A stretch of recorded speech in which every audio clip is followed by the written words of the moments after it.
Tonight, a new account of the government's response to September 11th points to a picture of ineptitude, confusion, and perhaps deception. A top Democrat and Republican suggest Americans still don't know the full truth about that day. We'll have that special report. Also tonight, 2 Texas Border Patrol agents are facing 20 years in prison, but the drug smuggler they pursued given immunity by federal prosecutors. What in the world is going on in this country? We'll have that special report for you tonight. We'll have the answer. Tonight, we're 1 month away from the 5th anniversary of September 11th. A shocking new book by the 9/11 Commission co-chairman Thomas Kean and Lee Hamilton says Americans still don't know the whole truth about their government's initial response to those terrorist attacks that day. Christine Romans has the report. 2 hours of chaos and confusion on September 11th, and months of government ineptitude and incorrect testimony. A new book by 9/11 Commission co-chairman Tom Kean and Lee Hamilton outlines repeated misstatements by the Pentagon and Federal Aviation Administration. They write, fog of war could explain why some people were confused on the day of 9/11, but it could not explain why all of the after-action reports, accident investigations, and public testimony by FAA and NORAD officials advanced an account of 9/11 that was untrue. Untrue, the military's original timeline of United Flight 93.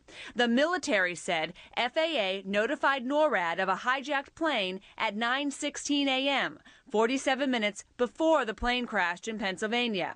In fact, the military found out 3 minutes after the plane crashed. And equally untrue, the government's timeline for American Flight 77 and details about fighter jets scrambled to intercept it.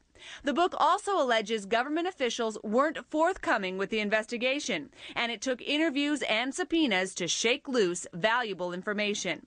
A Pentagon audit declassified last year found DOD did not accurately report to the 9/11 Commission on the response to the September 11th, 2001 hijackings. Pentagon investigators blamed, quote, insufficient forensic capabilities, and worse, admits, quote, DOD might not be able to sufficiently capture and report on actions taken in response to a future significant air event.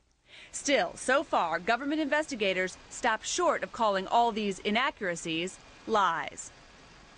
Investigations are underway by the Inspectors General of the Pentagon and the Department of Transportation to find out just why the FAA and NORAD didn't tell the truth.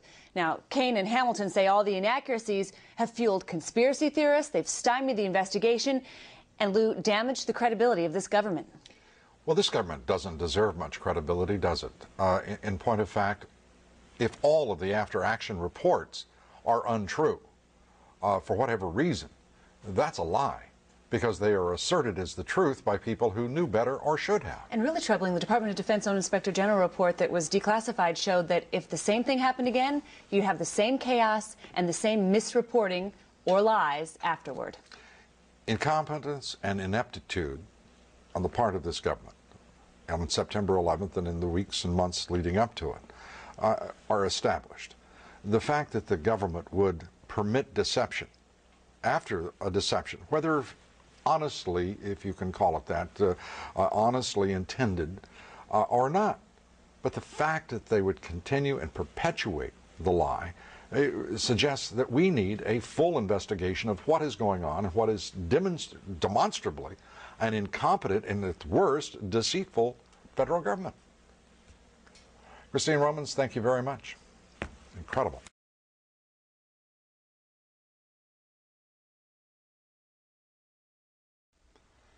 President Bush today delivered what the White House termed a major speech about the, quote, nature of the enemy, end quote, in the war against radical Islamist terrorism. But 5 years, almost after September 11th, intelligence agencies still don't have a clear picture of al-Qaeda nor its operation. Now, the Department of Homeland Security has turned to psychologists, chemists, and all sorts of professionals, and best-selling author Brad Meltzer to think out of the box about al-Qaeda strategy and potential terrorist strikes against this country. Brad Meltzer is the author of the new book, The Book of Fate. He also wrote The 10th Justice, Dead Even, The First Council, The Millionaires, The Zero Game. Brad, I read every one of them. And I'm delighted to have you with us here. Thank you, Lou. I appreciate it. Now, I think a lot of people, including myself, are surprised to hear that the government has the intelligence, the sense to turn to creative artists like you and say, think about what in the world terrorists could do to this country and how they would do it. Were you shocked when they called you? Oh, when I got that phone call, that's the last phone call you ever think you're going to get. When I write these novels, I always try and find out about the White House, about Homeland Security, about the Capitol.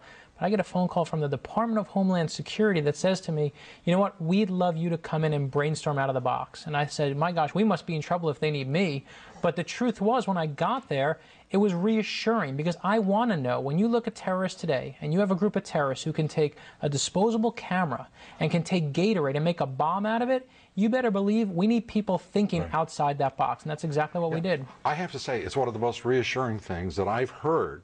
I mean, they brought you in because as I said, I've read your books, and you have got an intriguing mind for plots as well as every other aspect of your craft. But the idea that the Red Cell program is what it's called. Why Red Cell?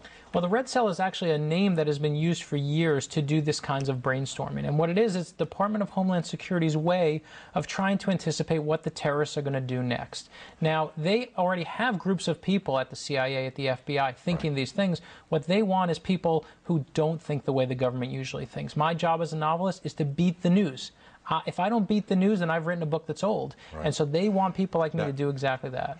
And the truth is, you have done just that in, I believe, nearly every one of them. You have been ahead by a couple of years, at least, in the developments. Well, even in the newest book, in the Book of Fate, the villains in the book, there's a Secret Service agent working with a CIA guy working with an FBI guy. And I gave the plot, and I said, you know what, everyone talks about how great it is to let these organizations work together.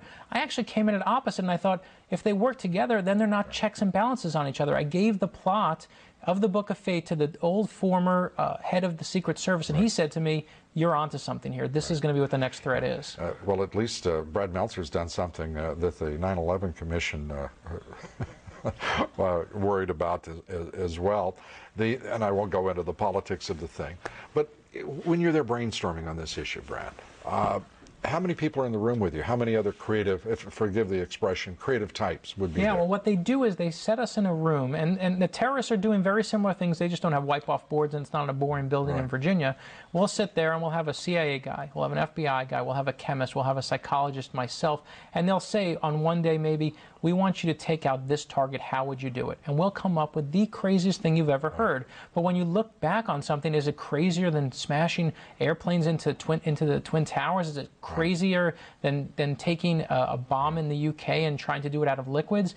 And it's amazing to me, when we're done, I'll come up with the craziest idea you've ever heard, and then the Secret Service guy in the room will say, no, no, no, no. Here's how we one-up it. And then the chemist will say, don't use that chemical, use this chemical. By the time we're done, we've created for the Department of Homeland Security, we've destroyed a major city in 10 minutes. And you go home that night, and you are absolutely terrified because you realize how easy it is. Now, I said I was reassured to know that the leadership at the Department of Homeland Security had the intelligence to bring you guys in. Are you reassured after going through the process, or are you more concerned?